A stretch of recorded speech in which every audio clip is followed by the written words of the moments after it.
आदरणीय खड़गे साहब, आदरणीय राहुल जी ने और कैसी वेणुगोपाल जी ने, प्रभारी जी, सीडब्ल्यूसी मेंबर, सीएलपी और पवन खेड़ा साहब और हम लोग थे।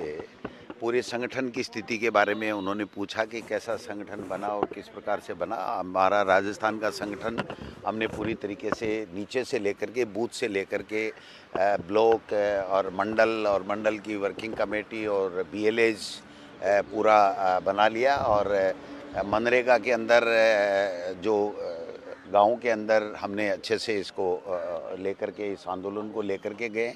एसआईआर में हमने जो लास्ट के 3 दिन तक बदमाशी 13, 14, 15 को उन्होंने जो ऑफलाइन ब्लॉक में फार्म दिए थे उनको हमने रोका, और हमारे जो बीएलए पूरे बन गए थे उसकी वजह से वहाँ पर वो बेईमानी नहीं कर पाए। तो ये संगठन के बारे में बता दिया। आगे उन्होंने फर्दर प्लान पूछा है, तो हमने अभी विधानसभा भी चल रही है और पंचायत राज के चुनाव और नगर निकाय के चुनाव मार्च और अप्रैल में है।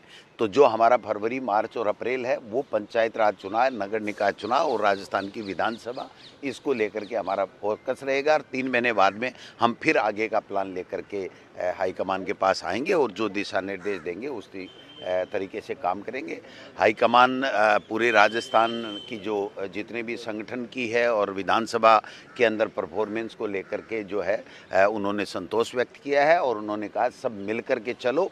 और जिस प्रकार से चाहे केंद्र की सरकार हो, चाहे राजस्थान स्टेट की सरकार हो, जो लोगों के साथ, दलितों के साथ में जो भेदभाव कर रही है, जो सुविधाएं, जो वादे उन्होंने किए थे उस पर वो पूरा नहीं उतर रहे हैं, उसका पुरजोर शब्दों में उनका विरोध करना है।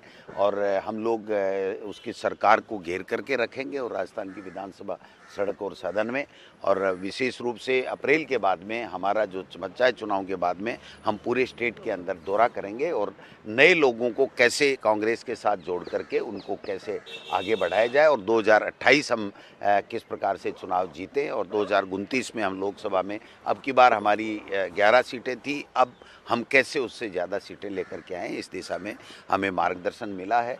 हमारा भवन भी वहाँ पर प्रदेश कांग्रेस कमेटी का बन रहा है, उसके बारे में भी हमने पूरी डिटेल्स हाईकमान को बताई है। तो मैं समझता हूँ कि हमारे फ्यूचर के प्लान के बारे में पूछा और हमें दिशा निर्देश दिए, उसके मुताबिक हमें संगठन में आगे लोगों के साथ जुड़ करके काम करना है।